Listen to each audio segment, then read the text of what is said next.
following program contains very strong language and small amounts of unavoidable audio interference.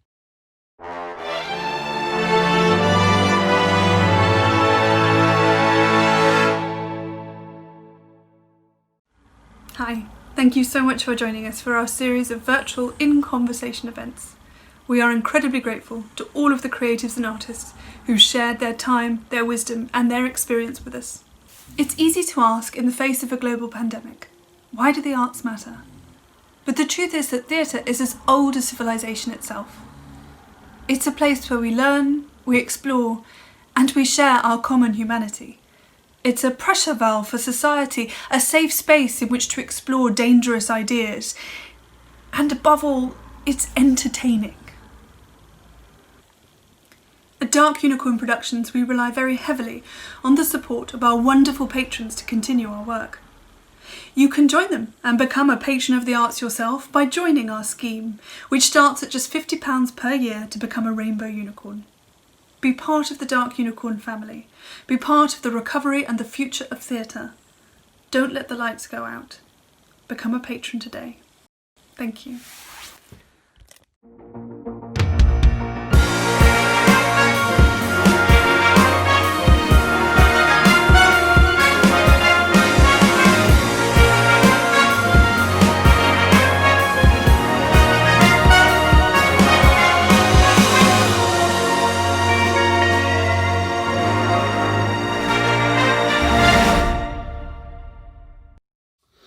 Hello and welcome once more to Dark Unicorn in Conversation.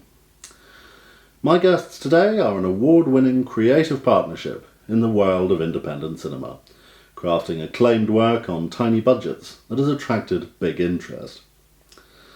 All three of us met as undergraduates in Wales in the early 2000s, and while life and work took us all in different directions, these two went on to forge a strong and dynamic working relationship, the first peak of which came with the release of their inaugural feature, the psychological horror picture Lost Creek, which came out to audiences between 2016 and 2017, picking up awards and nominations at a panoply of indie film festivals and securing international distribution, including a deal for the UK market with Amazon Prime. They are screenwriter Dan John Witherall and writer-director Colin Adams-Toomey, and we kicked off with me asking about whether creativity had a part to play in their early lives. Did you both grow up surrounded by creativity? Oh, that's an interesting question. No. With a simple answer. I have no other way to answer that. Absolutely not. No, not at all. I would say yes and no. I would say my mother, yes. She's a school teacher, and she ran the drama program she was a teacher at the school where I went, although she never was my teacher. And she ran the drama program at the school, and I got involved in it very early on. And so theater was around for me a lot as a kid. She encouraged me to get involved in community theater as a kid and high school productions and things like that. So I would say yes from there. And she also encouraged a lot of reading. She herself is pretty well read. So I would say from that area, yes. Though neither of my parents are writers or artists, really.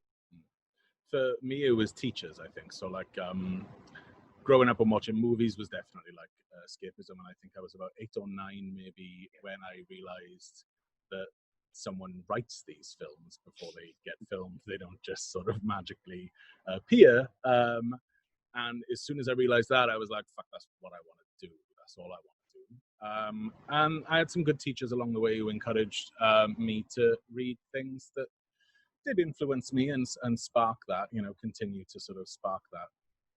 But otherwise, no, as a child,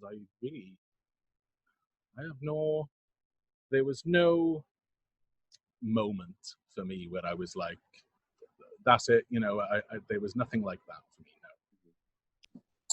I was very quick to say that I didn't grow up in a creative household, which I stand by actually, because it got a laugh and it is true. But growing up in my house, my parents were, and still are, avid readers. It was very normal for me growing up to see someone with a book in their hands. And only as I got older did I realize how kind of rare that is, actually.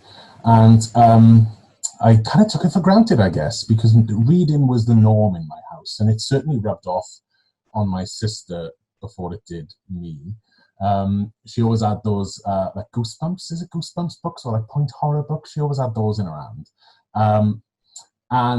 So, you know, the appreciation for reading and things like that was very important. And yes, I had a good teacher later on who pushed me towards the kind of books that really resonated with me. But it was good to grow up thinking that having a book in your hand was normal. Having a book on the go was normal. I mean, my mother hoovers books. She reads like a book a day. She can quite easily do that. And I always talk about Jurassic Park. I always talk about that every time I'm asked. But my mother, I remember turning to me one day and saying, that's based on a book, you know, like you can read the book of that. So, you know, reading the book of Jurassic Park also afterwards was a big thing. And I'm sure that was mostly my mother trying to get me into reading, but I'm definitely sure as well there was an element of her thinking, do you know what? If he's reading, then he ain't talking, because I'm pretty sure that I must have fucking driven them mad after I saw Jurassic Park, because I must have just spoke about it constantly all the time. So there was that. And also another thing that my parents did, which again, as a child, you take for granted, and it's only when you're older that you realize that that's so important, is that they raised me and my sister to be so independent. And that's a practical tool, and that's a lot more valuable, I think, than a creative tool or an artsy upbringing. Having a practical tool like independence, it really does arm you to take all the knocks, and there are so many as a writer. You know, all the things that knock you back, and if you didn't have that sort of steel, that would make you think, well, I'm just going to give up, and, you know, fuck this, it's not working or whatever. But because I was raised like I was from my parents, to be so independent and to just keep getting up and keep carrying on, we weren't an artsy family, but that's so much more valuable to me. And the appreciation for creativity was there. My mother told me once that when she was a teenager, she used to write things down. She used to chuck things, you know, on a pad and then put them in a drawer. And sadly, you know, she just didn't go back to them. And my father is a massive music fan. And actually, when he was younger, one of his jobs was a roadie, essentially. He got the chance to, like, you know, travel all around with some of the biggest acts in the world and erecting their stages for them and things like that. So maybe not direct creativity, but there was always a massive appreciation for it. And also, you know, the practical tools. I wouldn't go back and pick a creative upbringing over the upbringing that I had, because the upbringing that I had is obviously got me to where I am now, and that's where I want to be. So yeah, maybe not artsy, but yeah, like it was a good upbringing, you know. I would double down on what Dan said, actually. I think he's really right. The idea of watching films and the love of watching films and slowly becoming aware that mode of storytelling was something that you could actually do for a living was also really important to me. I have a lot of really important memories, and often they're weirdly solitary. Occasionally it would be a film that you watched with other people, but more often than not, it was a film that you watched by yourself. That you kind of immersed in completely by yourself, and that was a hugely important thing. Absolutely. Do you remember yours, Colin? Do you remember yours that you stumbled upon on TV or whatever, and you were like, "Oh, this is like you know, a game changer for me"? I think if we're talking really, really young, yeah, I would say the first film that I really remember not only being immersed in the kind of the world and the adventure, but also being aware that it was cinematic, as opposed to like a film you watch when you're a kid and you're like, oh, that's a great adventure, but you don't really think of it as a film.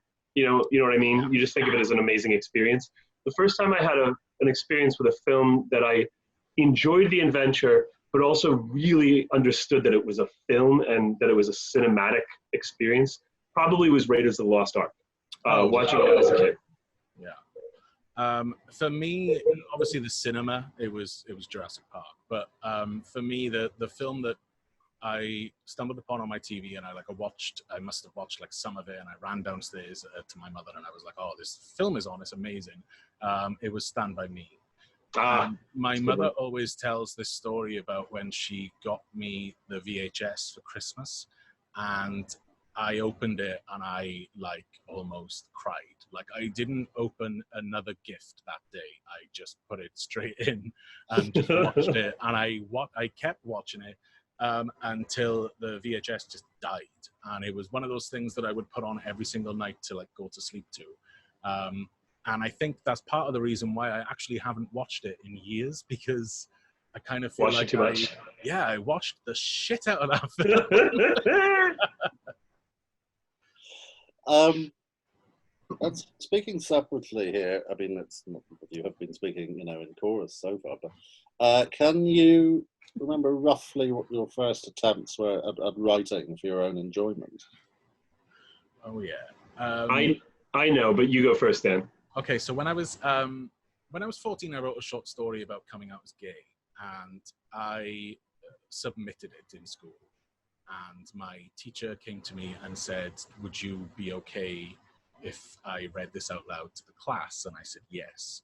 So I'd come out like to my friends earlier. I came out quite early to like my close friends when I was 13, but that was when the school knew. And it was a great experience looking back, because it all happened on my own terms and in my own voice. So that was, a really good experience looking back. I think that's helped shape me and a lot of the confidence I have and all those things. And also, I continued to write like short fiction until I was 17, and I wrote a novel. I wrote a novel, and it is so shite. But occasionally I will try and read a bit of it at a time, just for the giggles, I think. But I can't get past the paragraph. Is that the thing that you whipped out of my hands in college before I could read it? No, I don't think so, because I was always quite proud of it, especially when we were like, when we were like 18 years old. I was kind of proud of this, so I don't think I did. No. I have a very strong memory in the house that we all shared of picking something up that was like on the landing or something, be like, oh, what's this? And before I could read a word, it was out of my hands, and you were like, you will never read that. That was probably my Twilight fan fiction. No, I don't ever do that. I couldn't even let that sentence linger in the air. That was possibly the thing that Dan and I were collaborating on, which was a completely fantastical piece of work about, conspiracy to murder a housemaid from another country. I think I do somewhere have in my possession, I don't know quite where it is, it's in a box somewhere, but I think I have what is probably the only hard-backed bound copy of that novel of yours. Oh, yeah, it will be definitely the only copy. I didn't try and get an agent through that one. I didn't. So for me, actually, I think it's interesting to hear you say that, Dan. Your story feels much more profound than mine in some ways, because Dan came to writing a lot earlier than I did. I went to school for acting, and for a long time, I knew I wanted to do something. I wanted to tell stories in some way, and I'd always known that I was, not to like toot my own horn, but beep beep.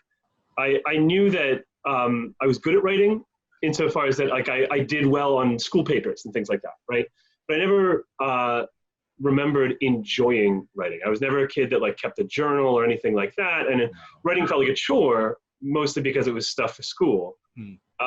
So I figured, okay, I'll be an actor. That's how I'll do this. And I did that for a long time. I ended up in New York, and beep beep again. And beep beep clang. I ended up in New York. But was doing okay as an actor, but poor and not doing that great. And one of the things that circulates around a lot with actors who are between jobs is the idea of like, if you can't find work, make work. And so a friend of mine had started to try to write a play, and I thought, oh, that's an interesting idea. And I had found myself over the years already taking monologues that I was using for auditions, adapting them and adjusting them myself to make them fit the situation of the audition better, and finding that I had been complimented on that, and without them knowing that that had been something that I had done. So I thought, well, maybe I can do this. So I wrote a play when I was in my early 20s, and like Dan's novel, it is terrible. Dan has seen it. I don't think anybody else has ever seen it. And nobody ever will. It's sitting in a hard drive, and I haven't accessed it in, I don't know, 12 years.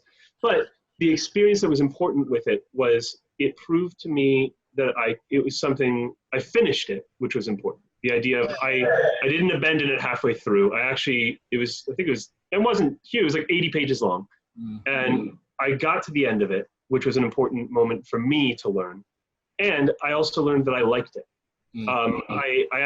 I realized that for the first time, I actually enjoyed writing. I couldn't stop writing. I wanted to write all the time. I was working on it, in spare time at like crappy jobs that I was working in New York. I remember like scribbling things down as I was on the subway. And I'd never had that experience with writing before, where I was so interested in it that I couldn't stop. And that was hugely important for me, because that made me realize, and very quickly after that, I would say within a year or so of having written that play, I found myself transitioning further away from acting and into writing and directing instead, and realizing very quickly that was what was much more satisfying for me personally.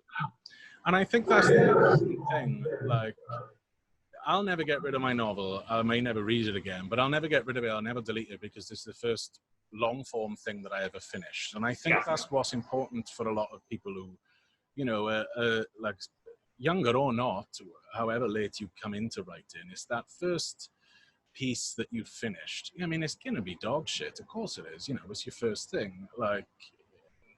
But it's the fact that you finished it. That's the important thing. And keeping hold of that as like a little, memory bank. I agree. It's a big motivator, finishing something is a big motivator. I would agree with it. I would say that that's one of the most important things, because I think there are so many people out there who start writing, but there aren't that many people out there who finish writing. There are lots of people who start a screenplay or start a novel or start whatever and have this, dream of doing something, but and even if so in the case of that play, it's never seen the light of day and never will. But the fact that you can hold it afterwards and say, I actually did, this came from me, and this was nothing to begin with. It was just an idea that I had, and I have made it manifest into something, is a hugely important step, because I think that's the beginning. And if you can do it once, and you realize that it's possible to do, and it's not the kind of thing that's going to last for 400 years and you're going to finish it halfway through and then never look at it again. If you can actually get to the end of it, like Dan says, it's a huge motivator. It's this idea that, the next time it'll be better, and maybe next time I can show it to somebody, and then maybe after that I can actually show this to somebody who might pay me, and then so forth. Like it's a building process. Yeah, I mean, I think for me it was as simple as realizing that if I can finish one, I can finish the next one. Yeah. We all encountered one another at university in Wales, and Colin, I think I encountered you first. In fact, I'm might be true. Definitely did, yeah. Because at some point, particularly when you're both slightly further down in higher profile, I intend to take credit for introducing you to each other, whether that's true or false. Could be. Actually, I think you're right. I think I might be, actually, yeah. I'm not. Yeah. You may well be, because I remember my first experience of Colin, which I'm not. We did not like each other at first. Not at all. No. I'm not going to go into my first experience of Colin. But I don't remember meeting you. Like, I don't remember, this is Colin, this is Dan, shake hands, blah, blah, blah. No, I don't remember that either. Yeah, I only really remember my first experience of you, which I'm not. And that's very kind of you, Dan. Thank you. I'd forgotten it wasn't an immediate love affair, was it? No. I remember the three of us being in your flat, Dan, in Bridge Street in second year. But, you, Dan, were there as your sort of local to Wales student. I was there sort of, Irishman who's ended up there studying drama. Colin I mean, you had the marvellous thing of being an American who has moved to Wales to study Irish under Yeah. but the eccentricity of Aberystwyth... What the hell is he doing here? was funnily enough my first thought. Is he working for the CIA? Is this a cover? I suppose Aberystwyth's own sort of eccentricity is its own muse, but at what point did the two of you think that, or imagine that perhaps the future might involve you forming some sort of creative partnership?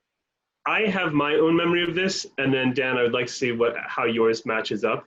I think I could pinpoint a couple of moments that, for me, were turning points in the idea of, so we became friends and best friends while we were in Aberystwyth. Were we, says Dan? I'm not pulling that face. I'm pulling a face of like, who says best friends? We were best buds. BFF. We have those necklaces. We have the Beast Eye F, the broken heart necklaces. Yeah, we do. But I'm not wearing mine. But no, I'm not either. I lost mine years ago. Mine's just getting cleaned. So we were friends for years and years and years, and then obviously I left the UK after college, and Dan and I maintained our friendship. I can point to a couple of moments that I think were really important in terms of the idea of us working together. One of which was when I was living in New York, and this was around that time that I was really believing that I didn't want to be an actor so much anymore as I wanted to be a writer and produce work that way. Do you think that might have been due to your Rock of Ages experience? I mean, that was really profound. I think you might have to tell us about your Rock of Ages. I was an extra on the Rock of Ages, and I don't want to Colin was an extra on a lot of things. Actually. I was. That was the way I made money in New York. I was an extra on The Good Wife. I was an extra on Men in Black 3. I was an extra on Person of Interest, and I was an extra on Rock of Ages, or that's what it's called, right? The jukebox musical. Yeah, I think so. Yeah. So there's a good chance, guys, that you've seen Colin. You've seen Colin's performance. It's possible. I'm very visible in the Good Wife episode I discovered. Somebody sent me something years ago. I was like, is this you? That was what the review said.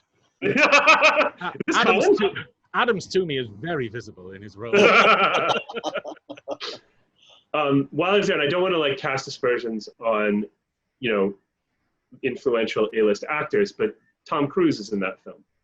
And the scene that I was an extra in was pretty arduous. It was towards the end of the film, and it's when all the characters come together and we're all singing "Don't Stop Believing," and I'm like a groupie in the crowd, right? And we start working at maybe 4 a.m. and we're not finished until about, I want to say, midnight, 1 a.m. And because it's huge, and they have to reset massive set pieces in between takes. Yeah. And by the end, we're like, can we please stop believing now? Can we go home and sleep? And we're done. And the AD picks up the megaphone to be like, okay, that's a wrap. And Tom Cruise, who has been working, to his credit, like a crazy person the entire time. He's very professional and very working very hard. Yeah. Prances up to the AD and whispers something in the AD's ear. And I watched the AD kind of look at Tom Cruise and then look back at us and is like, okay, guys, we're not quite done because Tom Cruise feels like you guys have all worked really hard and he wants to do something for you. And we're like, okay, what is he going to do? And so he plays a musician in the film. And obviously during most of the takes, they're running a soundtrack and the instruments aren't plugged in and nobody's singing, right? But Tom Cruise apparently took 6 months of vocal training for this film. So he was singing, he could sing. And the musicians obviously on stage were real musicians. So when they played the instruments, they looked like they were playing for real. So he plugged everybody's instruments in and he did an impromptu rendition of Pour Some Sugar on Me for all of us. And he had 9 bottles of champagne, which God knows where he got them. And he would pick them up and spray them over us. And I was like, yeah, this feels like some sort of weird dream I'm having. And Tom Cruise was in it and he sprayed us with champagne. I don't know if it was sexual or what, but I don't know. So that was my experience. I feel like if you're Tom Cruise, you're never too far away from 9 bottles of champagne. That's probably true. He's in his rider. Champagne. at the end of 22 day. I know, right? But anyway, so the 2 points that I can pinpoint of working with Dan for real, kind of were like and they're two kind of distinct moments and they're different. The first one, so I was living in New York and Dan and I at that time had a mutual friend. So we had at the time decided that we were going to try to write a television pilot. And what I found was so we all tried to collaborate on this together, and it went as far as it did, and then it didn't get produced. But it was, again, an important stepping moment. It was our first time that we met with somebody big in terms of like getting it produced. Ultimately not picked up, but so goes life. But what I found in that moment was, you can't just collaborate with just anybody, because working with as nice a guy as he is was impossible. Our tastes, the way that we worked, the way that the things that we wanted to happen, we just clashed constantly. And we had originally picked an idea that Dan had, and then very quickly decided the idea was fantastic, but it was not the idea as unknowns to try to get in the door with, because it was too complicated. Yeah. So I pitched a second idea, and in contrast to how difficult it had been to work with, Dan came and visited New York. We went to a bar. I was like, Dan, I think I've got another idea. By the time we left that bar, we had fleshed out the entire series. And I had noticed that we were just in perfect synchronicity almost the entire time. Does that mean that Dan and I don't argue when we work? Of course not. But in general, I just realized, this is a person that I can actually work with, and I like working with, and I feel like my ideas are better with his input than they would be on their own. The second moment that I remember very clearly was working on Lost Creek. And I remember sitting down, and Dan had, I'd taken the lead on that script, and I wrote it, but Dan was an essential editor on that script. And he suggested some changes on it that frankly saved the film, in my opinion. The ending wasn't working, and he gave me some suggestions that turned everything around for me. And that moment was like, oh my God, without Dan, this would have been not so good. And Dan and I at that moment decided no matter who takes the lead on what script, and we collaborate very closely on everything, but generally one of us has an idea, whoever had that idea does the legwork on the script and the other one edits, and vice versa. But I remember sitting with Dan and saying, we're gonna, from now on, I want to put your name on Lost Creek, and I want to do that with everything from now on. And I want us to share credit on everything we do, and I want us to work together to make our career work. And I remember it was like kind of an act of faith in that way of being like, we're gonna connect here, and we're gonna sign each other's things, and we're gonna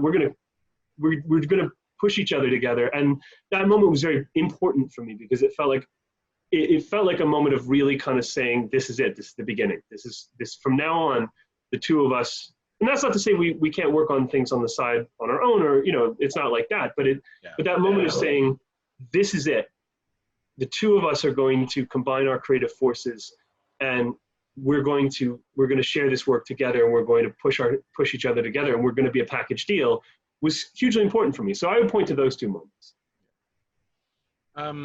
Similar for me, I would say. So I had been writing, I was working on a television pilot in Cardiff, where I was living at the time, and Colin and I, we met up in New York, where Colin was living, and again, similar. So we started up with this third party working on a television show, and it was a little bit difficult. And that night in the bar definitely does come to mind, where we I guess, like, I don't want to use the word vibed. We vibed together? We were just vibing at 100.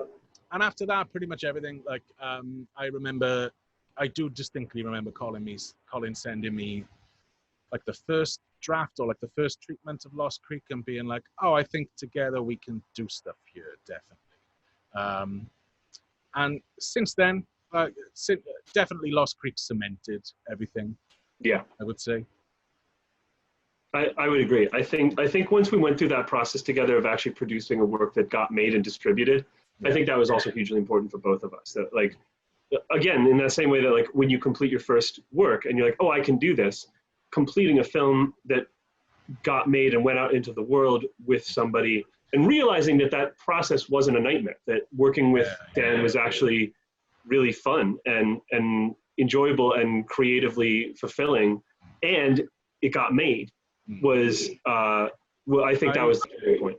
I distinctly remember that coming almost full circle when we sat down at the New York screening of Lost Creek, and I remember looking at you when we were watching it, and looking at you, I don't think I've ever told you this, but you were watching the movie with such like pride in your eyes, and that like filled me with such, I was so proud of you. And I think it was just watching that movie together, like, you know, in a packed out cinema in New York, made me think, do you know what? Even if this is it and we never get anything like this again, I'm so glad that I got to do this with my best friend. And also thinking, I'm so glad of this feeling that we could not have done this without each other. We could not have absolutely have ended up in this room, in this scenario, without doing it together. And that I think brought that sort of moment full circle for me. I would agree, absolutely. Yeah. You've been talking about Lost Creek, and that hit UK screens in 2017 and made on a budget of about $30,000. It has a way of drawing one in as a film, and it's sort of, even though it's not a flashy film, it has a sort of simultaneous feeling of there being sort of a sort of premium concept, but also quite homespun. It's quite easy to feel invested in it. Can you just, you know, talk us through the life story of that project? Sure. Well, I mean, Colin can tell you more about it, because I was only there for like a couple of days of filming. But I think from like the genesis of it to realizing we found out that we work well within restrictions, and it definitely made us economic writers, which is something that I think that we've, I mean, now it's a valuable lesson. Yeah, now we are being sort of geared more towards studio writing. So that's something that's another learning curve, but definitely, you know, when we started out doing this film, and Colin, you know, was sort of doing the budget and things like that, we realized we had to definitely work within massive limitations. And that usually means with independent film that everything has to be seriously character based, because, you know, otherwise you're looking at more flashy kind of visuals. So I think, and also, I mean, Colin can tell you a little bit more about the genesis of his idea and things like that. Well, I think some of the inspirations for the film, for me, actually kind of came from that realm anyway. I would say the original idea kind of came, I've always loved Halloween, and I've also loved kind of the macabre. And I remember sitting down years ago, kind of trying to figure out, well, what about it do I love? Why do I conflate these two things, and why do I love them so much? And I think it's because I can't think of a holiday besides Halloween that's more pure expression of childhood imagination and the world that children live in, because it's not always fun. It's not always happy. It's often scary. It's often, you know, if you really truly believe hard in things, you can believe in wonderful things, but you also believe in monsters. And it's also a way for kids to process and make sense of traumatic things that are actually happening to them. And not necessarily deeply traumatic. It can be as simple as the pains of growing up and realizing that the world that you lived in as a child doesn't last forever. It seems like it's going to when you're a kid, but it doesn't. So I think all of those ideas kind of mushed around, and I eventually ended up with this story that I wanted to tell that reflected that idea of what it's like to grow up, and what it's like to be a child, and what it's like to have that world of imagination that you live in, that can be an escape, but it can also be your own worst enemy. So, and I also, I remember very clearly having this image in my mind of wanting to write these two characters, this boy and a girl who were best friends, one of whom was weird and ended up, spoiler alert, being a ghost. But so from there, so I would say films, the kind of films that inspired Lost Creek would be, what's his name? Mitchelson.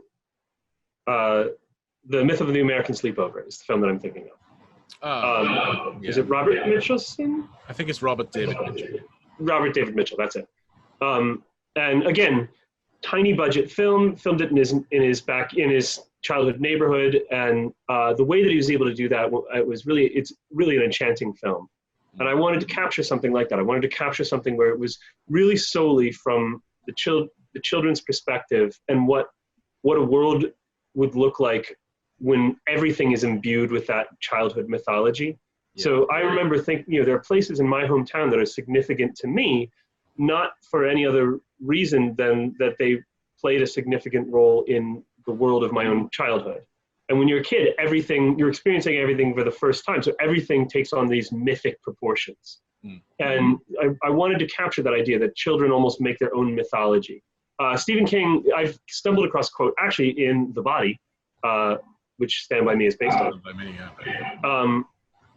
He said something, and I'm paraphrasing, but he said something along the lines of, there's a very thin membrane between the rational man costume and the Gorgon myths of childhood.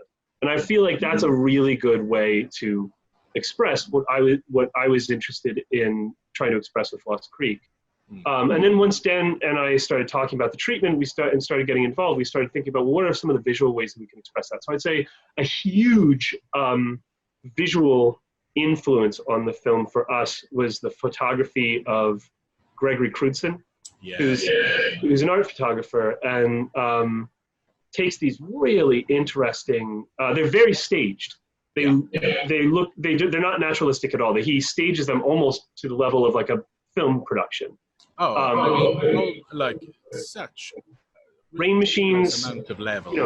It's a huge crew that goes in, and often there are these massive vistas of these very dilapidated New England towns, and if you look closely, something real strange is happening on the inside of the photo. Somebody, standing naked outside of a trailer, or appears to be bearing a body, maybe or maybe not, or something. So this idea of melancholy and beauty mixed together.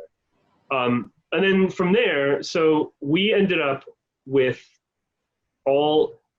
this treatment.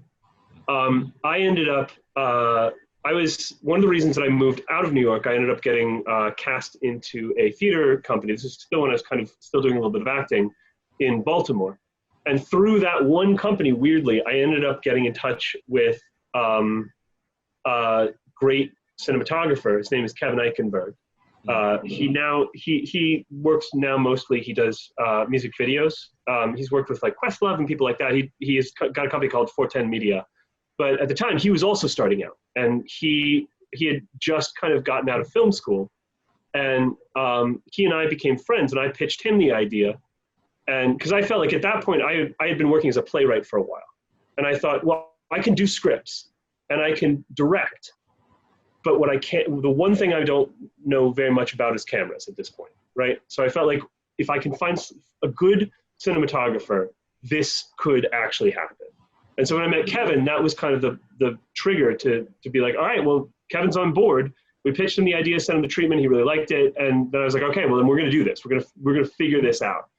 What I'll say is that the sort of the coming together of the movie and what it would be during these early stages when we were talking is that horror as a genre, among many other things, is also a very interesting springboard to talk about other things. So, the idea of talking about making a coming of age story essentially, but a horror movie, that's very, especially in the 21st century.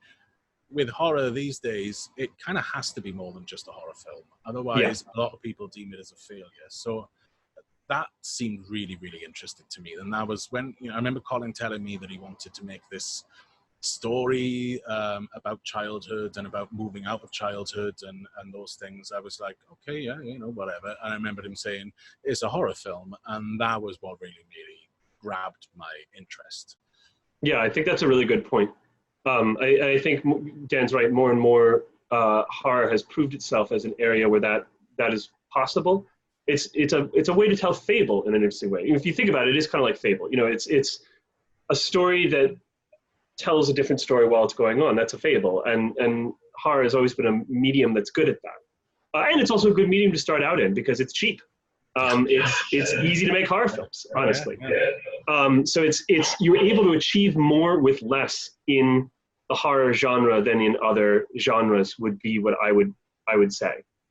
Horror is used to unknown actors. So if you're making a rom-coms, they exist on the power of their A-list stars. You can't start out with rom-com. No. If you're making an action film, you have to have millions of dollars, right? So horror is used to unknown actors. It's used to starting out directors. It's used to these kinds of more interesting stories.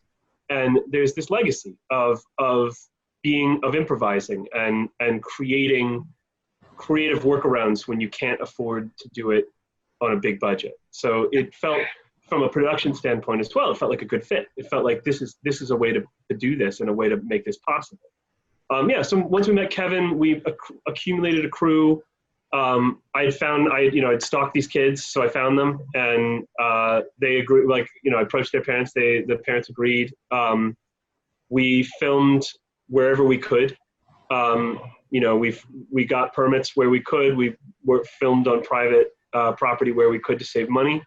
And I would say I have to really shout out Kevin. He was able to, we didn't stint on camera because we knew that quality of the picture was also going to sell this film to us as far as we could. Quality of the story and quality of the picture and quality of the actors was going to be what sold this as much as we could. And I think Kevin really worked to make. He was a wonderful DP, and he was excellent to work with, and he really understood what we were going for, and he really understood that feeling of, we got to make this work, and we've got to make it as beautiful as we can, considering we only have 30 grand. Both Lost Creek and then your screenplay, God's Acre, not only deal with sort of areas of the horrific, but it's also very much another, it's a look into sort of small communities or small town Americana, and things like that. You've both had, deep personal experiences of small communities. Is there something intrinsically horrific about what lurks beneath small town life? Yeah. I mean, yeah. Absolutely. So there's big cities, big towns, there's an anonymity there. You disappear in those places. In small towns and in villages, that option isn't there unless, the only way you can disappear in a small town is to physically actually disappear. There's definitely something intrinsically uncanny, I think, about choosing Good word. In a small pocket with a limited amount of people. I think that there's something, those places shape you, and whether you want them to or not, and whether the shape fits or not. And I think there's something definitely intrinsically kind of, I don't know, lurking around those places and those lives. I mean, it's always interested me. Also the idea of this sense of isolation. They can feel isolated. They can feel kind of cut off in their own kind of strange world. But I think Dan's right. I think there's also this, and other people have explored this idea, but I think they explore it because it's true to a certain extent. There's this feeling of not artificiality, but you expect a small town to be wholesome or happy, and they aren't. So it almost feels like that same kind of uncanny feeling, as Dan said, that you get like going to Disney World, where there's this veneer of happiness that is masking all sorts of strange stuff underneath. They feel like, and it's hard to articulate, but they feel like a place where almost anything could happen, both good and weird and bad. You know what I mean? In ways that aren't the same as a big city, where you expect kind of anything to happen. Also, though, I will say that, I mean, we're talking about two projects here that were, I mean, Lost Creek especially, because we knew that that was going to have to be produced and funded by ourselves more than, as well as, crowdfunding and things like that. But when we wrote God's Acre, or when we first were coming around to God's Acre, that was very much, again, kind of a practical decision that we realized that we might have to do this again. Like when Lost Creek was made, and when we were in festivals, and when we were talking about deals for distribution, I think our secret weapon was that we never took that experience for granted, and we always, throughout every single day of that experience, we were always entirely aware that most films don't get made. Films that do get made, most of those never make it anyway. They never make it to festivals. The ones that get to festivals, most of them don't win and don't get any traction. The ones that do win and do get traction might never get distributed. The ones that do get distributed, you might never get a career out of it. You still might never be asked to do anything again.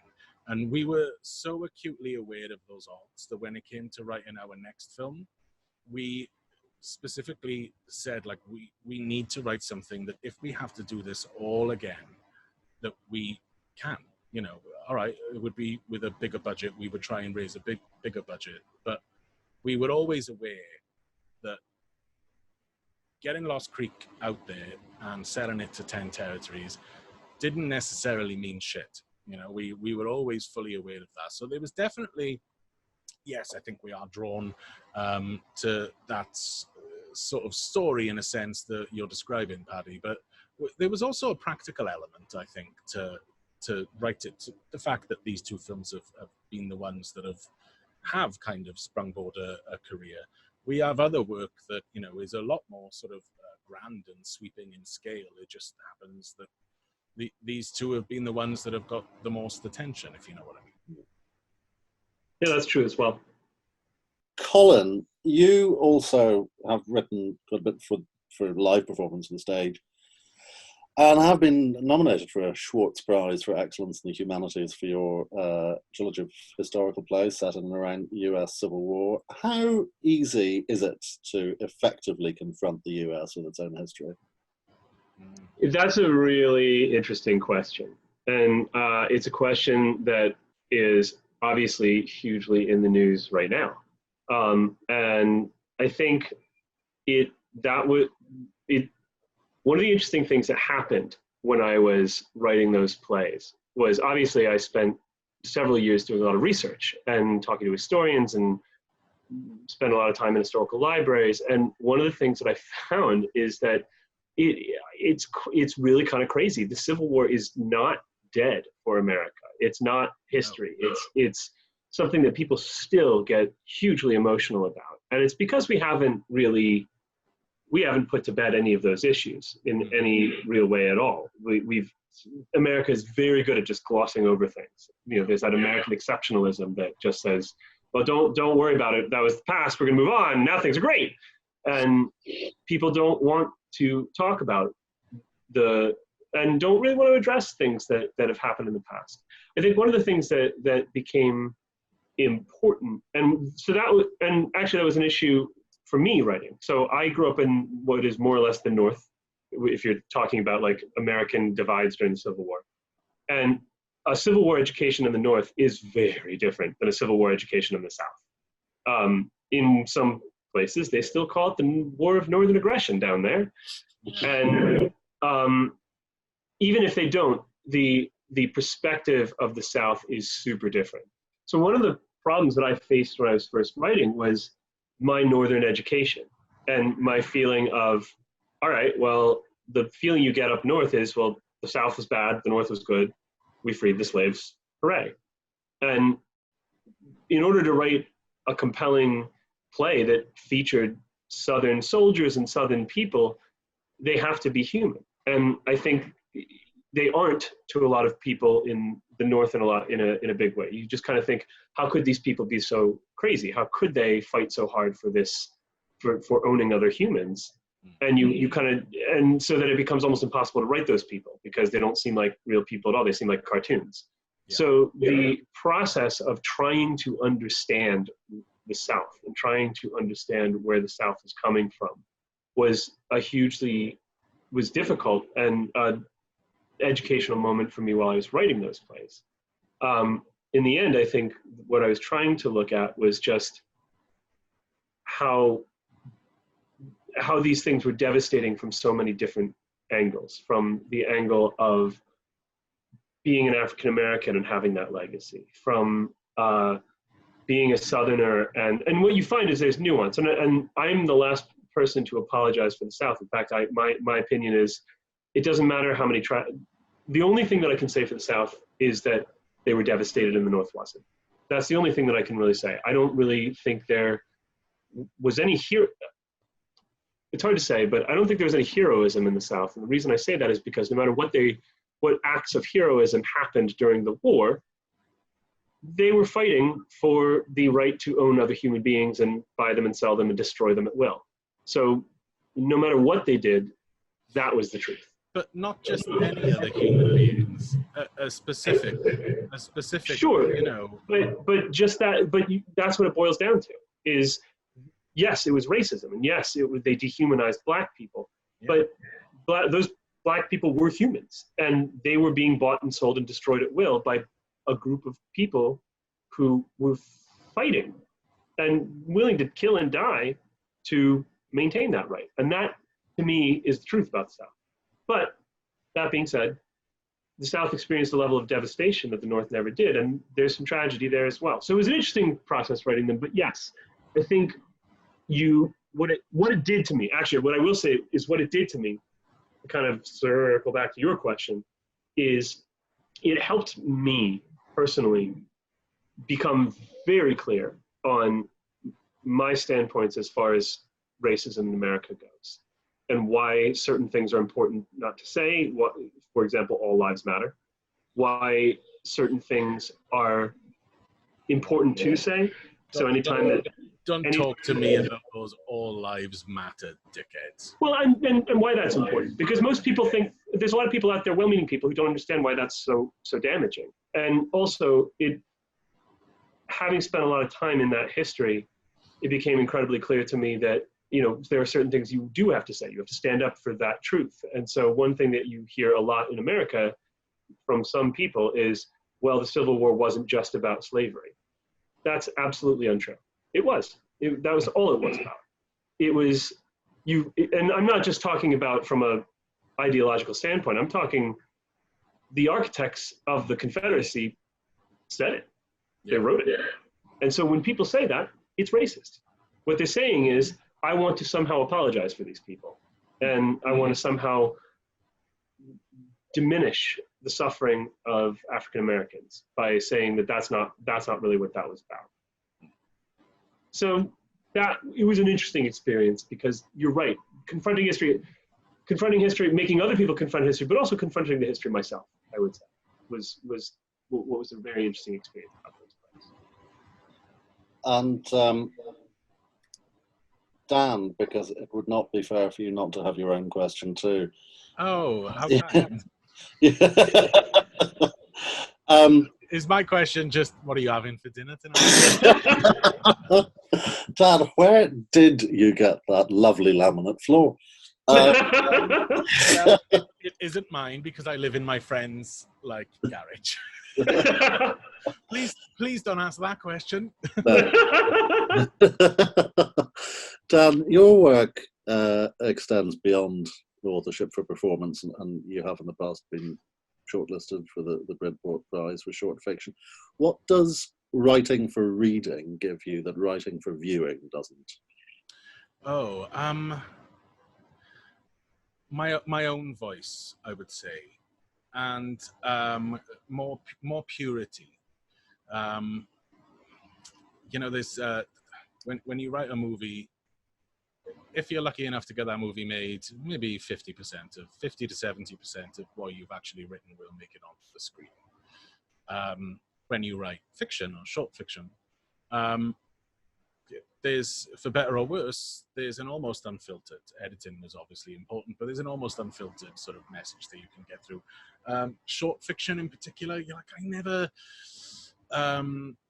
I never really thought I was ever gonna, after I wrote that wonderful first novel in my teens, I moved into screenwriting, and I never really thought that I would look back. But I actually did my master's when I was 30. I think I started my master's, so quite late in life. And I still, I was naive, I was ignorant, I was arrogant because I had Lost Creek under my belt, and I thought, I want to get there and I want to learn more about screenwriting.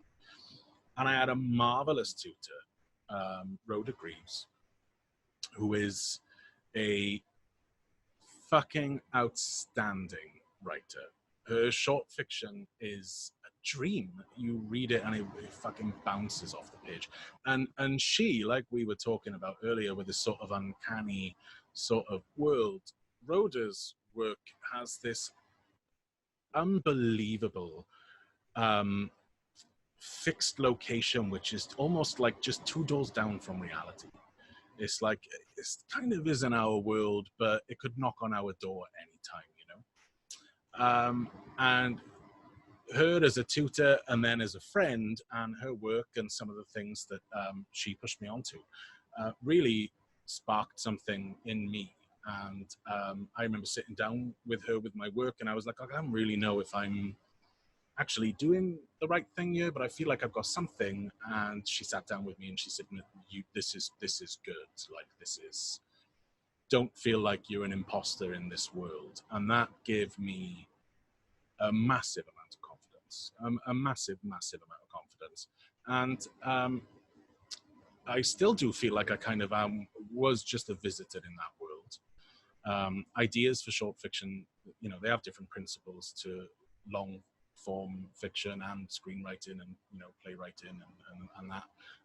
There are different principles, but ideas for short fiction don't come to me like they do for screenwriting. So when I do get an idea for a film or something like that, something scripted, I tend to kind of push them away, because I always think, if they stick around, they're worth writing down. But with short fiction ideas, I run for the nearest thing I can, type on, just so I can scribble down. And they're not even legible sentences half the time.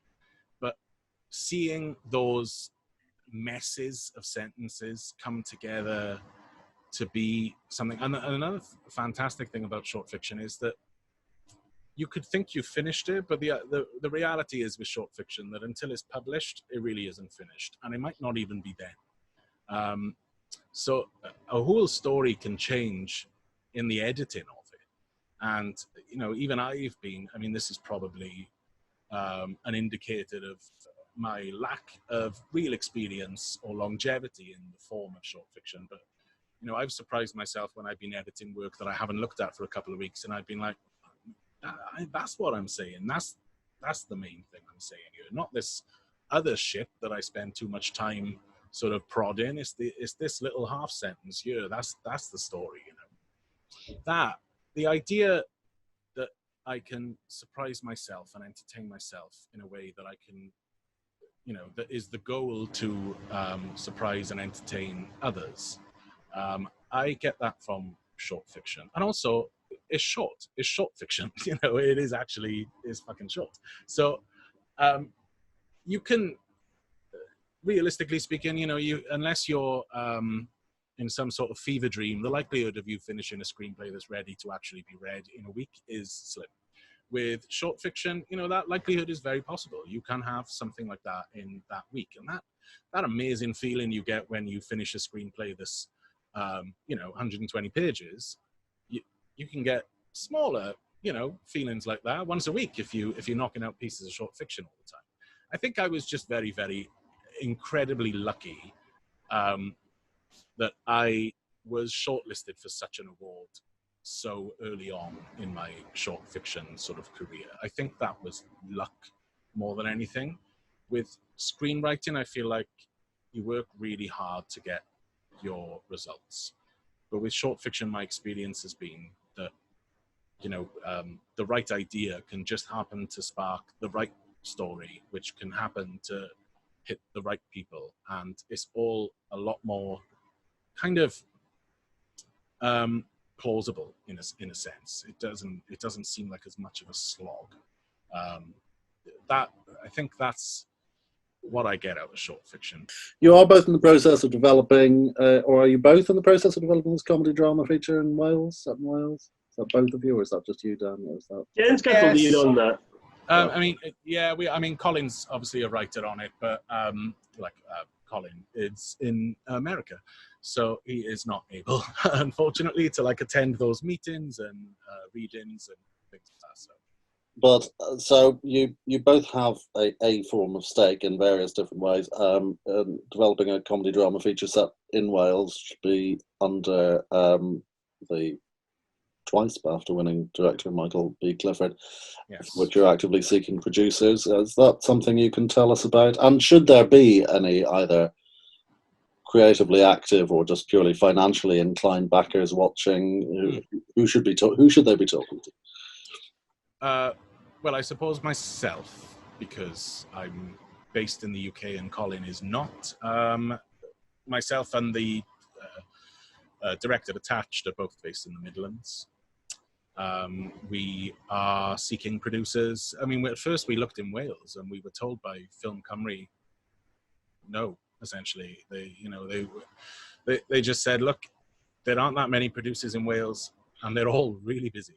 So, don't feel like you have to try and get producers in Wales in order to get any sort of funding from, Wales. We will, because we have a Welsh director attached, we will consider any kind of options.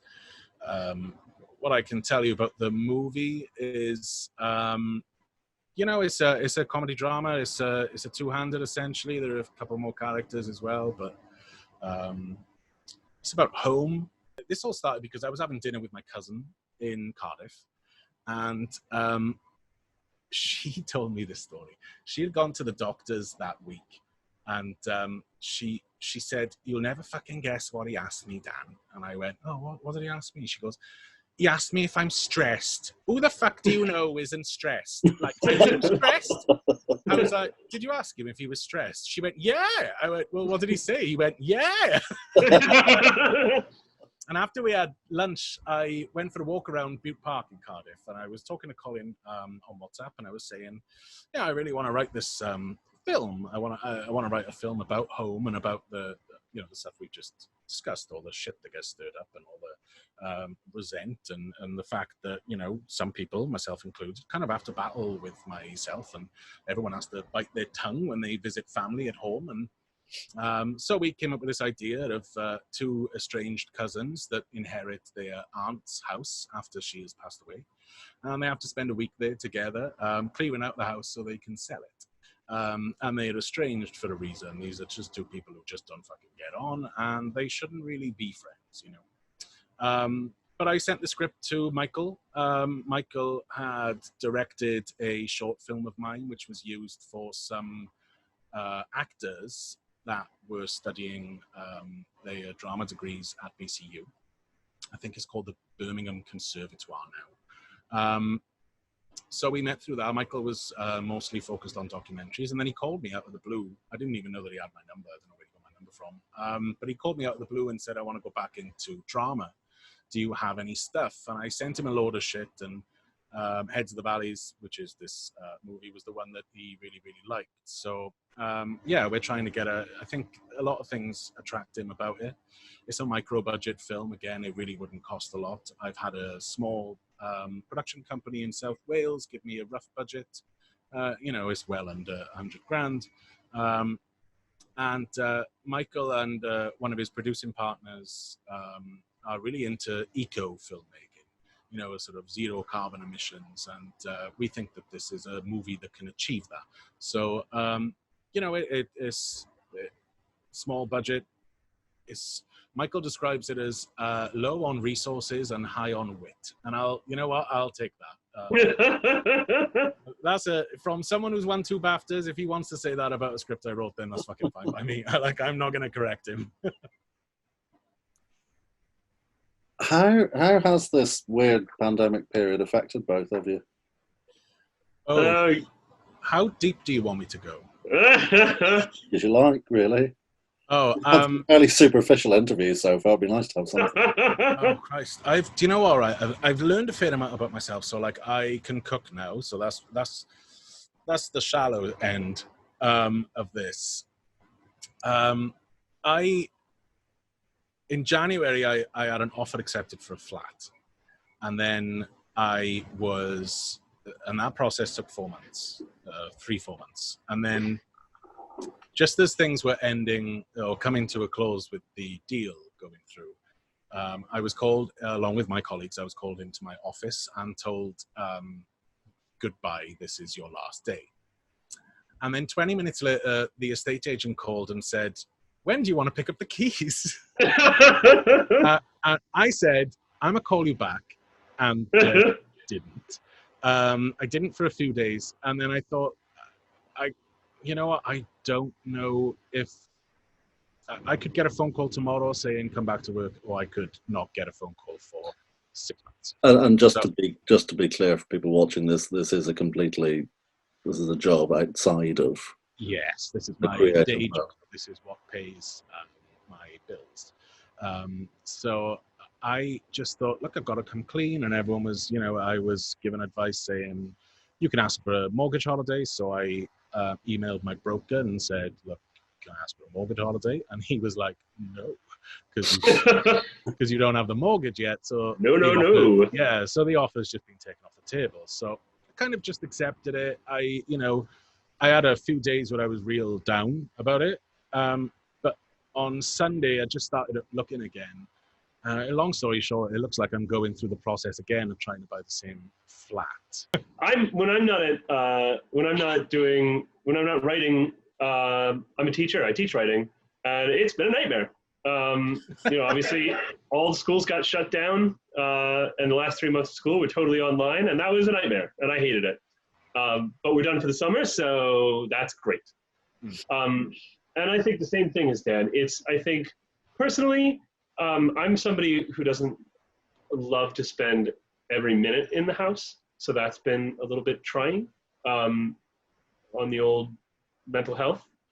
But also, we've just started, from a professional standpoint, not that there's a lot to say about this because nobody knows, but we've started getting a lot of emails from our director and from the producer and our agent about COVID-friendly work and what that means. So that's also like a whole other thing that not just us, but pretty much anybody who does film is going to have to tackle. And the problem is nobody knows right now. Nobody knows what will be better. So some people are saying like, oh yeah, make sure that it's like, minimal cast, all indoors. And then somebody else is like, no, minimal cast, everything outdoors. Or, can people fight anymore? Can you write things with makeup effects in it anymore? Because it's going to be difficult to do, to put facial appliances on people with COVID. What about intimate scenes? Is anybody going to be able to write those anymore? Or is that going to be too difficult to film nowadays? So that we've thought about it with God's Acre, because that's one that's in the pipeline right now. And luckily, better for worse, most of it is outdoors. And the cast isn't huge. And most scenes don't have that many people in it at one time. So we're hoping, and we just sent it off and we're waiting for some producers' notes back on the script. And we both imagine that a lot of the notes that we're going to be getting this round are going to be about that, are going to be about ways to adjust the script for COVID. Possibly. We work in an industry, all of us, where incredibly rich people have to spend large amounts of time working alongside a lot of working class people. So, it's something we have to be incredibly careful of, and probably will have to be for a couple of years to come now. But I also I did have a moment of clarity while Colin was talking. Despite the issues I've had during this lockdown, I also recognize that I am incredibly lucky in comparison to other people. And a lot of the shit that's going on in the world right now, COVID or otherwise, So Yeah, like my situation isn't great, but a lot of people have it a lot worse. Absolutely. Oh God, like, yeah, I don't really let myself get too down about it, because I just, I do always get to that stage where I just think, do you know what, Dan, just get over yourself. So, Yeah. I mean, yeah, it's a bit shit, but it's shit for everyone, and and it's only at a different. We're all in this shit together. Exactly, and some people are up to it, up to their necks in it. So, I mean, What would you both like to see emerge from this pandemic period in terms of creative industries? Here's what I would love to see. I would love to see more independent film, more independent voices, and more diverse voices. That's what I would love to see. I think, I would like to see smaller movies, smaller stories, the kind of things that you don't usually see on the big screen, the kind of stuff that you have to seek out and, buy on DVD from different countries, because, your nearest independent cinema might be an hour or two's drive away. If it even gets into cinemas, even if it does get a theatrical release. Exactly. I want to see that stuff now be common thing. And especially when you look at the Parasite effect, I think there's really no reason now that we can't be putting, instead of having, 5 showings a day, 7 nights a week of, a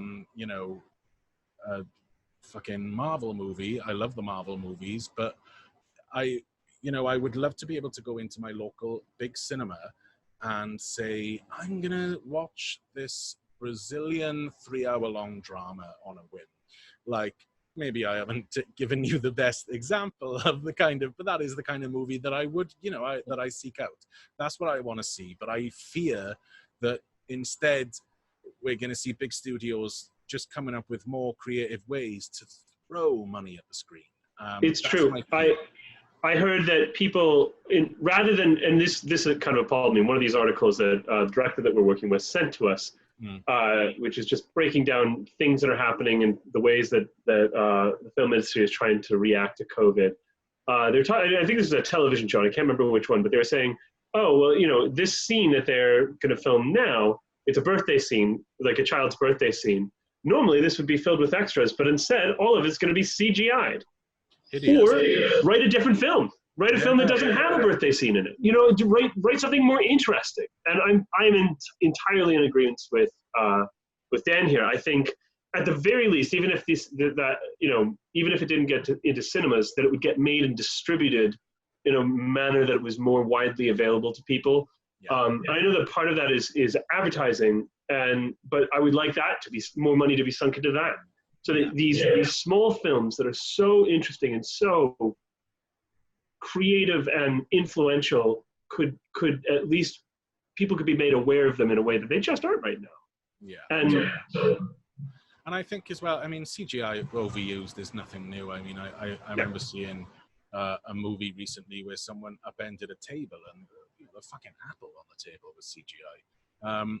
It's not necessary. We're used to seeing crowds and individuals now that are CGI. And the thing is that, when you look at what the recent Planet of the Apes trilogy has done with companies like Weta, they're photoreal now. They are indistinguishable from real life. And I think money will only go further towards that before it goes to reaching out to the storytellers and trying to find more, diverse stories from diverse voices, which is what we need, frankly. Yeah, I agree. I hope that there's a little bit of that at least, though. You do start to hear these calls from producers and managers and people like for COVID-friendly scripts, and it is if we're looking for a silver lining, it is a good moment to be creative as a writer, to think about, well, how can I tell a story that I actually want to tell, that within these tight parameters? And I think that at least is an interesting creative challenge. One of the casualties of 2020 has been James Lipton, founder of Inside the Actors Studio, who would finish with asking 10 rapid-fire questions to his subject, questions which he had stolen from elsewhere, so we feel no qualms about stealing them from him. I don't know which order both of you want to, but these questions will go to both of you, so you can fight it out amongst yourselves. We'll just shout each other down. Well, let's not do that. Colin, you can go first. Okay. Because I think if Colin goes first, then his answer will be short. So it's rapid. That's true. Yeah. That's true. And if I can't think of something fast enough, I'm turning it over to you, Dan. I'm just gonna jump in. What's your favourite word? Dan, you go first. Cunt. That was a good one. I wish I had taken that one. Damn it. And what was the question? Sorry. I don't have one. I guess I don't think I have a favorite word either. they jump back and forth, don't they? That's the problem. You hear a word and you're like, that's fabulous. Do you know what I mean? Yeah. I'm gonna say cunt. I'm gonna stick with cunt. I'm gonna double down as cunt. All right. I'll go with vagina.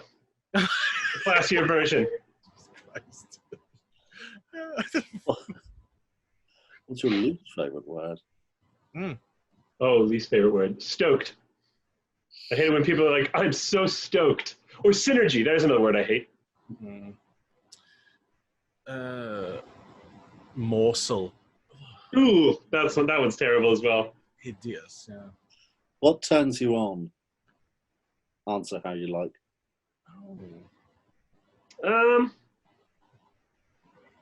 I guess gay porn. No.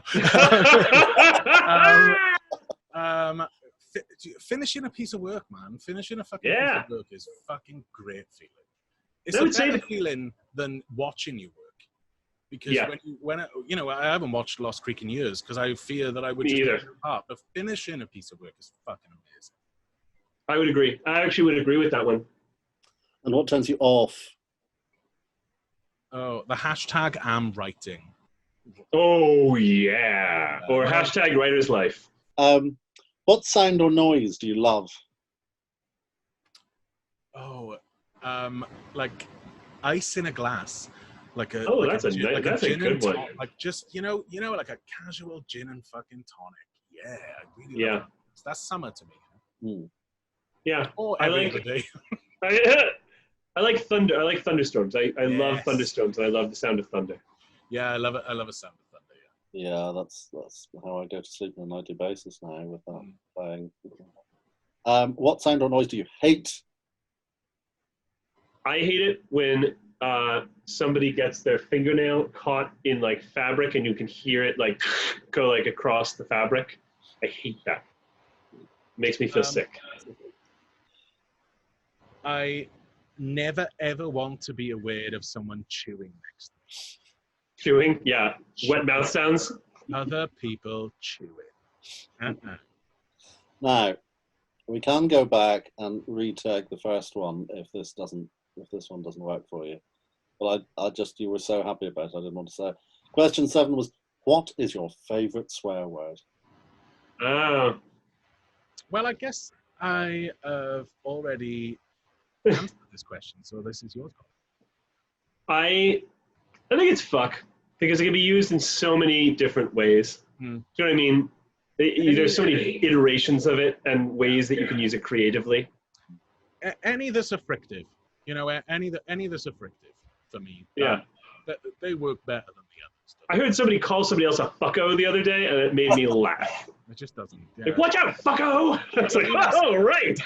I mean, that's not on the same level as when grown adults call dogs doggo, but because that is reprehensible and repulsive. My mother asked me about that only today. We were just thinking, apropos of nothing. Right. She just turned to me and said, have you come across these people that use the words doggo and upper? I said, yes, I have. She went, that must not be allowed. No, I so agree. It's so important to me that this section gets kept. Because people need to know that it is not cute.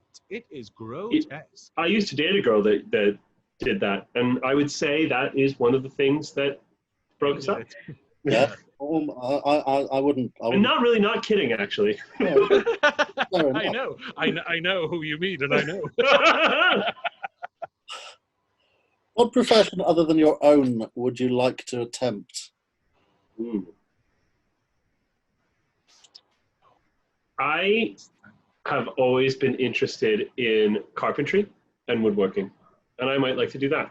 Oh, that's a good one. I don't know if I could make a living doing that. It's so relaxing. give a little whittle. Yeah. He probably does, actually. He's quite handy, Colin is. Yeah, I've started, that's one of my Corona things. I started doing a lot more woodworking than I normally do. I would say, now I don't know if this counts because it is technically writing. I guess it's more performative writing, but I've always kind of fancied doing stand-up comedy. Oh, right. Although I'm kind of turned off by that now because it's come to light how toxic that environment is, especially for women. So I'm kind of a bit like, about that now. It kind of feels a bit gross. But yeah, stand-up comedy is always storytelling for me. It doesn't matter in the mediums. So. What profession would you absolutely not want to do? Teaching. Health and safety. Arsehole. I don't like children. I'm sorry. Fair enough. I don't like them. I don't want to teach kids. Nah. I don't want to be a construction worker because the people that work on roads. So I drive past them in the summer. I just think, how are you alive? How are you not dead on the ground? I'm with you there. Yeah, totally. Fuck that. And finally, if when the time comes and you peg out, if you should discover, find yourself opening your eyes and discovering that heaven actually does exist, what do you want to hear said to you on arrival?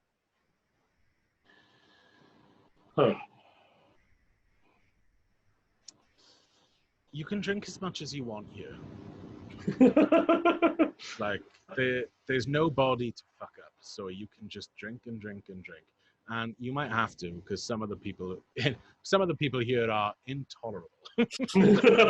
See, I would want it to be that mine was going to be like, oh, you can find the registration forms over by Abraham Lincoln or something like that. You know what I mean? You're like, oh, I get to meet all these weird people who have died. Yeah, I mean, you'd love that, wouldn't you? Yeah, you'd love that. To meet old Honest Abe. That's such a good question. Yeah. Because I don't even think I'd hear it. Because I'd be like, what the fuck is going on? So it wouldn't matter what the guy is saying. What's happening? I'll tell you what I wouldn't like to hear is, oh, he died. He has to start over again now. On this planet? Oh, no. Yeah. No, thank you. No. Maybe like, oh, you're just in time to see it all explode. Like, oh, that's good. That would be good. Like, oh, I've got your seat here. Like, oh, you've got a good view, Mr. Witherall. Like, which country would you like to see melt first? Or would you like a panoramic view of it all just imploding? Like, which do you choose? That would be pretty fucking cool. Elisa from Sussex asks, do either of you have any sense of what the ideal project would be for you? That's a fucking great question. That's a really good question. And I think I can at least say to start, it's hard to answer because I'll say this, in terms of a project, because every project that we start feels like, you get excited about it, and that's the one that you want to work on, and that's the one that your mind starts revving towards. An ideal project would be one where there's simpatico between kind of everybody involved. So it doesn't mean that they're going to accept your first draft of the script. I don't mind editing and I don't mind improving the work, but everybody involved, you get the sense that everybody involved is like on board and they understand what you're trying to do, and they're going to make it happen. For me, I have got a couple of answers. Like we've already written one that I think is our best work. That was our second script to make it onto the blacklist. That in particular, I won't talk about it here, but that in particular, I think is great script. It's definitely our best work so far. But also, I want to direct. So we don't.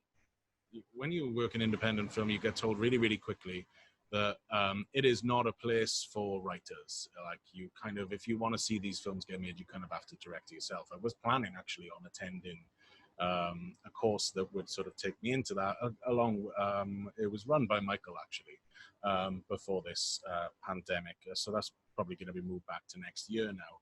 That I think to move into not just directing, but something more practical stuff, something that doesn't sort of leave you in the dust as soon as the script is packaged and moved on, Yeah, I'd agree. That for me, I think I don't really want to put a cap on our ambition, so I think it's too good a question for me to answer correctly now, because we're kind of so early in our career. So Glenn and Cratchand asks, what would be your topmost bit of advice to an emerging screenwriter trying to get their work seen by the right people? For the right people? Competition. So I would say there's a couple of things that are really important to do. Number one, I feel like continuously writing, which is something that you hear all the time, and it sounds like a cop-out answer, but I do think it's true, because every time you write, you get better. I'm gonna let you finish, Colin, but that is something I disagree with personally. Really? Yeah, because I just don't think it's practical, and I there's something I really detest. I don't mean what I mean is, don't expect the first thing that you write to be the thing that's going to get you signed. That I agree with, definitely. So if you are disheartened, for example, if you send out a script for solicitation, a spec script to 100 different agents and nobody gets back to you, if it was the first thing that you wrote, the next one's going to be better. The next one's going to be better. I would say also go keep your ears open. Don't take any one path alone. So don't put all of your eggs in one basket. So in other words, don't imagine that the first 3 agents that you're going to send something out to are going to be the agents that you get signed with. Also, look at screenplay competitions. So that's how we ended up with our agent. We were in a screenplay competition. We did not win the competition, but we got signed out of the competition because there are agents involved in the competition. That's not going to work for everybody, though. So look for other opportunities that you can, but do them all. Do them all continuously, because you really never know what is going to be the thing that pushes you over the edge. It could be a friend.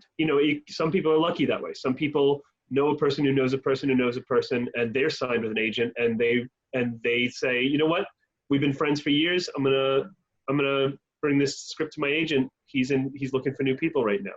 That might be the way that you do it. But go ahead. I would say work with like-minded people and make sure that you insert yourself around like-minded people who are positive. Because you are going to hear countless times from people negative stuff. You're going to hear that's so true. Good enough. Yeah, you can't do it. Don't fucking listen. The one that I hate. I'm sorry to interrupt you, Dan, but the one that I hate is when screenwriters are like, barely anybody makes it. No, buckle up.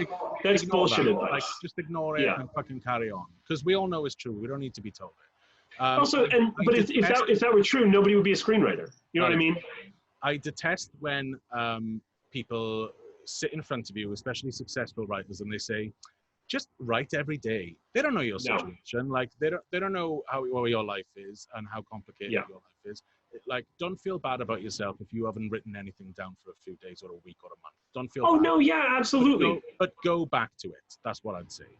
I would also say there's a lot to be said for seeking higher education. Honestly, I became a much better writer when I did my master's. Massive amount. I would agree.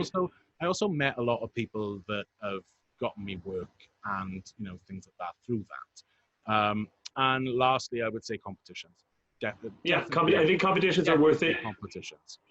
It's a really good way to get your work in front of people, and I think that's one of the hardest things in the industry to do is get your work in front of people if you're an unknown. And look, a lot of these people who are reading your work, they might be interns, they might not be the people who are necessarily judging it, but it is a really good and effective way of getting your work and getting feedback that is 9 times out of 10, maybe like 7 or 8 times out of 10 legit. Like, we've had some feedback from competition and agents that we've looked at and we've thought, you just didn't get it, and that's fine, that's no problem whatsoever. But, we've had feedback from, the majority of the feedback we've had from agents and competitions has been fantastic. Even if it's just the no thanks. It's all been stuff that we've taken with us onto the next draft or the next project. It's all Absolutely. So that's the stuff I would recommend in like a bullet point. And finally, Michelle in Bridgenorth asks, are there moments when you want to slaughter each other, and how do you overcome that? Oh, yeah, Lords. Oh, yeah, of course. Absolutely, Lords. How do I overcome it? I feel like I tap loudly. I think, some of our arguments, we're arguing for the same point. And it takes us too long to realize that. But I think with our process, it's different to a lot of writers because we have always lived on other ends of the planet when we've been doing this. So I think because of that, we've always had, even if we're Skyping or whatever and we're working, it's not our only form of work. So because we have different means of communication and different ways that we work, I think there's a lot of forgiveness there, and not just forgiving each other, but forgiving ourselves for things, and just like I would also say there's always respect, and that's important. Even if I deeply disagree with something that Dan wants to do or say in something we're working on, I'm willing to be argued down if he can prove me wrong. You know what I mean? I'm never approaching an argument thinking Dan's an idiot. He has no idea what he's talking about. There's no way that that's going to work. I always think I don't like this, but Dan could possibly prove me wrong. And if he does, fair enough. Then that's what we'll do. And I think it means that there's never an impasse. There's never a moment where the argument hits an impasse and we're just like, well, fuck you. There's also like if Colin came to me with an idea that I just fucking hated, and there probably has been a couple. Oh, we've done that to each other all the time. Yeah, there's always that sort of freedom of like, do you know what? I'm not feeling this, and I don't think I ever will. So if you want to continue with this, you can. And there's no hard feelings with that, As long as our work together doesn't suffer, then it is really no. Absolutely. And I will say, not always, but often, and it just helps strengthen that situation. Often, Dan, when I'll pitch an idea to Dan, and Dan will be like, I don't think so, Colin, and I will go and work on it on my own. I'll hit an impasse and feel like, no, Dan was right after all. But not always, but it happens enough that it means that you're willing to listen, because you don't. I think one of the things that's great about working with a partner is you have such a sense of perspective that you don't have if you're working by yourself. Yeah. So if you're working by yourself, all you've got is yourself, and you've got to believe in yourself in order to get stuff made. Yeah. But it means that you could present something and have no idea that there are massive flaws in it because no one is sitting there telling you, what about this? And having that sense of perspective keeps you open to different ideas, and I value that. Oh, totally. And it means that we're forced to trust each other because we're physically never together. So, the only times that we're actually physically working on something together is when we're on Skype or if we're doing WhatsApp voice notes. But, a lot of the work that we do together, we have to do apart because we are apart. So we kind of have to trust that, we have Google Docs that we can both see and put stuff on. Kind of have to trust that, when I say to Colin, I put a couple of pages on the Google Doc, you kind of have to just trust that it's going to be worth reading because you wouldn't get those 2 pages if you had to sit down and do it together all the time. You just wouldn't get anything done. So I think we're lucky in that sense, is that we're sort of forced to trust each other in that way. And that's a really positive thing, I think. Yeah, absolutely. On which note, Dan Witherall, Colin Adams-Toomey, thank you very much indeed. Thank you. Absolutely. Thank you for having us. Thank you.